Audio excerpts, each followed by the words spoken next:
First of all, I didn't look at myself as an activist in exile for a while. I told my mom that I've finally finished my memoir and I'm going to publish it in Farsi. And he asked me, first question he asked, do you want to publish it under your real name? It made me think what exactly that means. That means I want to put it light on my life, choose to. So it means that I can't come back and I have to live with this title that I am an activist in exile.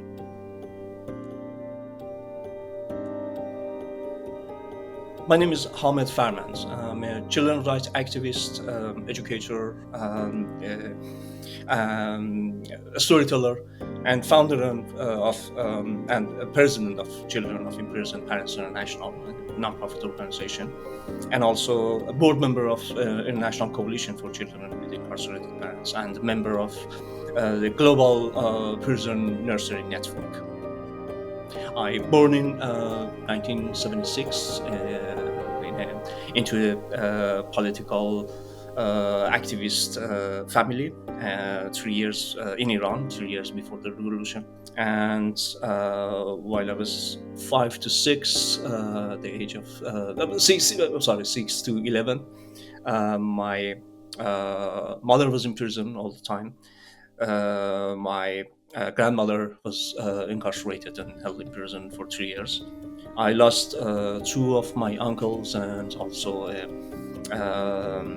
aunt-in-law that we believe she was pregnant at that time, all due to the execution. So, and my grandfather also diagnosed with Alzheimer and passed away 2 years after the release of my mother. So I was surrounded by the execution and the imprisonments in my childhood. Yeah, in my late 20s, I was journalist at that time, and one of my friend's husbands was arrested, and she wrote she had a blog about her 4 years old child, and that day she wrote a post about her child's feelings about missing his dad and how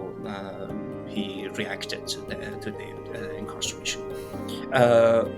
That brings not only the memory that I had in my kept in somewhere in my mind, but also I could feel and I could smell especially the day that they took my mom, and then the visiting days and the time that we were waiting for her, not just for her, but also the news about her, even that her death was for 6 or more months. We haven't visited her, and we didn't know anything about her. So that's makes me more, put me in a pressure, and I had anxiety and stress. And I years later, I found that I realized that it has a name. It's a PTSD, the post-traumatic stress disorder. So I started writing about my childhood memory. I started have a blog under the acronym name, the Prisoner Number Zero, and writing about my childhood memory and how it affected me and how people around me reacted to the situation. And I used my autobiography as a tool for awareness raising, not only about the children's rights violation that's took place by the government, but also about the lack of knowledge and a lack of attention to the children's rights by the other activists, other adults who taking care of us but didn't know about our situation. So I used those and started writing those blogs for years, and that's how I started this journey.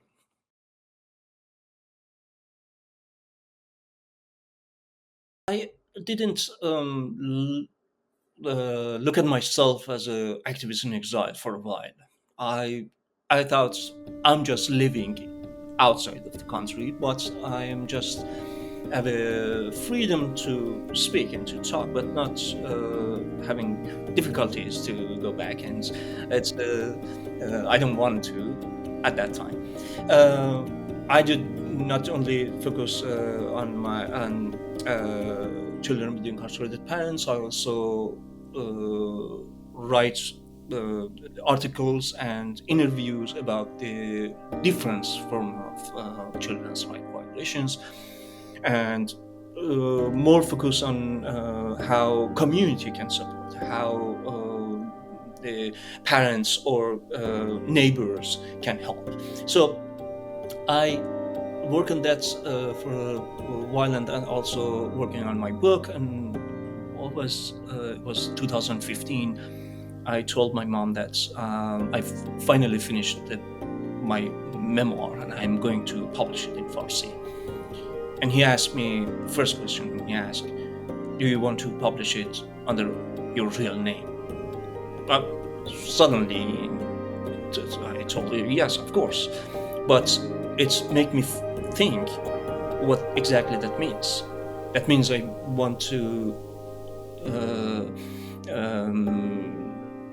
put it light on my life, and publicly talk about my past, the executions, the incarceration, and use any opportunity to have to talk about this challenge that's rooted in many different forms of violations.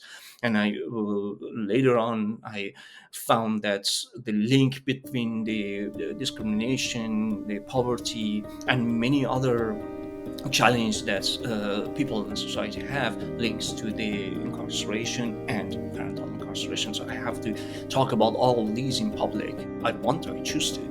So it means that I can't come back, and I have to live with this title that I am an activist in exile. So yeah, it took time to acknowledge that and accept that as a forms of activism. But the the opportunity that it's living in exile and living outside of the country that's make people feel pressure and suppressed, give me the chance to have more freely access to resources, and to freely think and have a freedom of expression, and also have more chance to connect to other activists, not only Iranian but also other countries, to taught me how to fight, how to do the job that I want to do.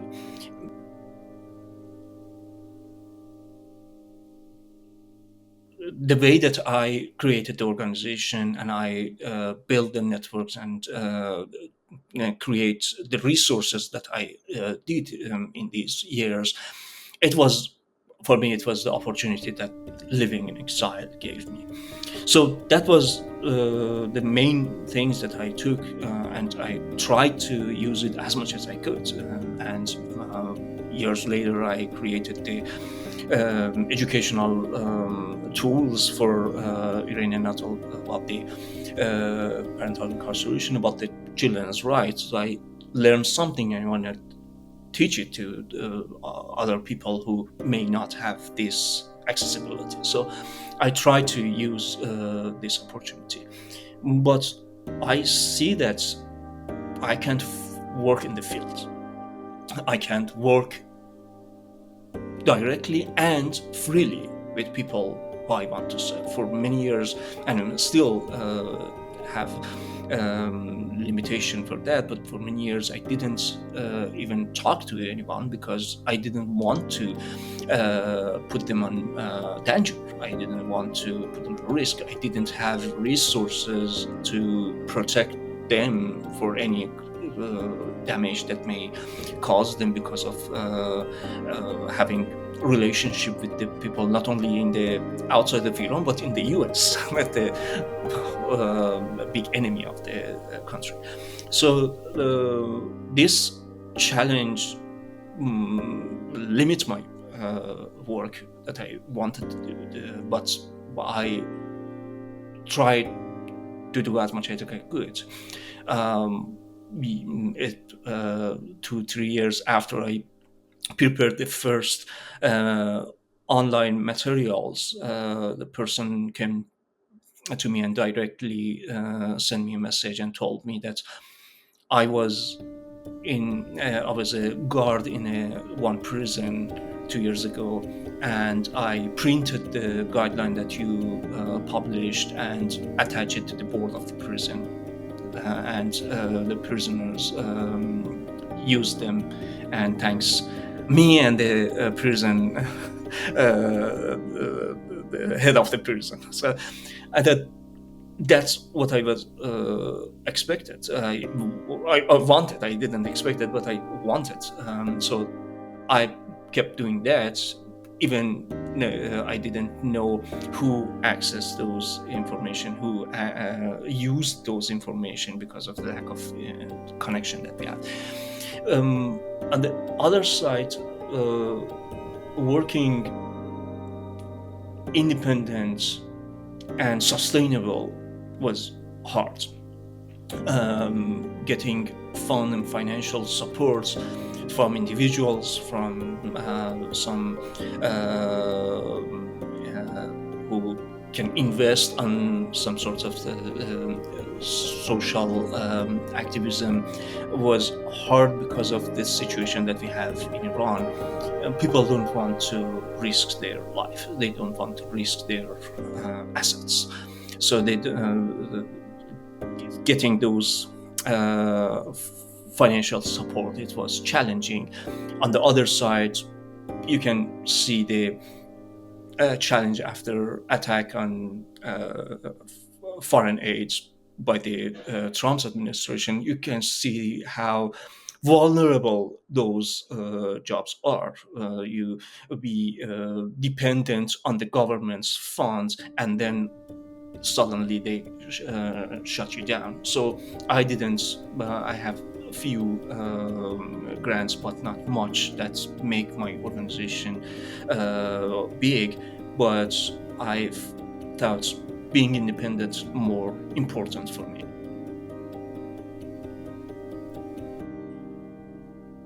I attended the international conference in Texas, and that was the time that I found the existence of the International Coalition for Children with Incarcerated Parents. And I found it very important to join them and to learn from them. And for years, I followed them, and I found the opportunity to join them as a board member.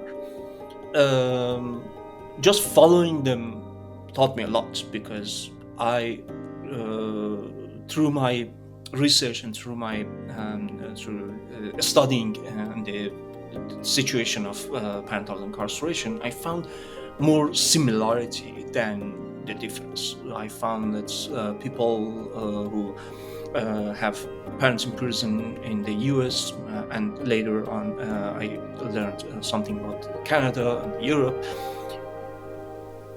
all have many similar challenges that I had in 1980s in Iran with the mother of the who was a political activist.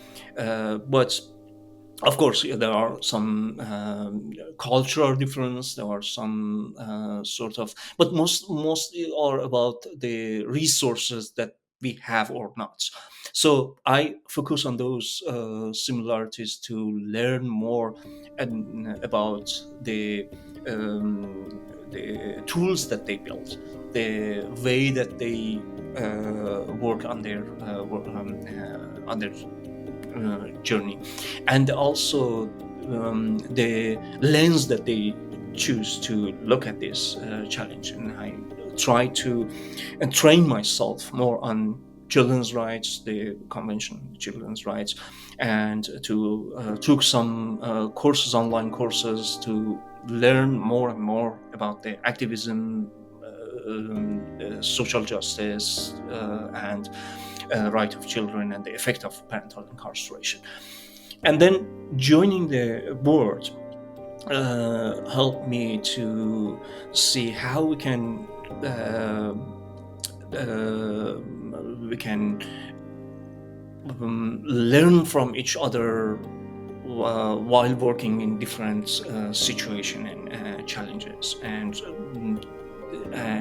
and working in different forums. I help in facilitating some webinars. I just adding one word or sentence or paragraph in some submissions that we had for UN Committee on the Children's Rights, or other the articles that we built together.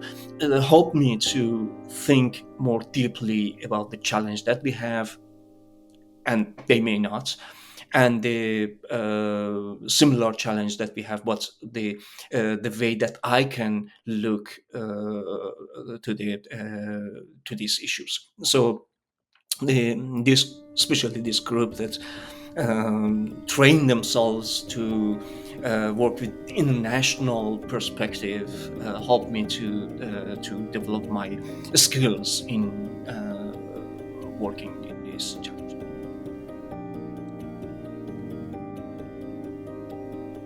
For me, it's hard to imagine that in a 5-10 years we are in a situation that's the children's rights in general and the rights of children with incarcerated parents protected. But as an activist, I always have to have hope to fight. For me, it's an endless fight with the people in power. I believe in prison abolition, but I don't see a future with no prison and no bars. We see that backlash in many ways in many countries, and we are even in countries that's the situation is not there yet. We have stress that's the leaders in countries that's working on more the pressure on harder on crime, and harder on immigrants, and quote unquote illegal immigrants, and those um, gets some guidance to other leaders to do the same. And this is the situation that's lead us to more incarceration and more violation against children. But our job as an activist in this field, as an expert in this field, is to build as much guidelines as we could, and fight for the right that we believe it's right to do. We are in the journey of building the, the legislations and laws around and based on children's best interest. we are trying hard to put pressure on judges, on lawyers, and on other and policymakers to think first about the children, about their best interest. And when we make any decisions that affect them, such as putting their parents in prison or jail, think how we can protect those children from getting affected by this, by those. So, on the other hand, this is the things that I believe more, and I did it in my activism, and I'm believing more that I have to do it in next 5-10 years. I'm believing more on raising awareness of communities, raising awareness of public communities, that they know more about the children's rights. They know more about the rights of children who have parents in prison and jail. I had this experience of shocking reflection of my audience in my storytelling projects, that people even didn't think about it, even in the country that the United States have the deal with the mass incarceration. They didn't think about that. They may have the neighbor, they may have the students in their teacher when they teach. They may have the classmate of their children who have this experience, but because of the stigma, because of the shame, didn't talk about it. So having these types of hard discussion with the community, for me, it's really important. And then they may do their job in advocating on the lobbying with their policymakers or the people in power. So, or they may push them back on the way that they violate the rights of children. So that's my belief, and that's the way that I think it's endless. I don't see any bright future, but there's no way for me to give up, and we always have to find a way to fight and find a way to move on, and especially the guidelines that we build, those best practices that we did in different countries, that go back to the coalition that we have. The way that the people in India, the people in South America or in Africa, what they did help us to believe that, yes, the people in power don't want to get there, but we make people in the majority population believe that change is possible.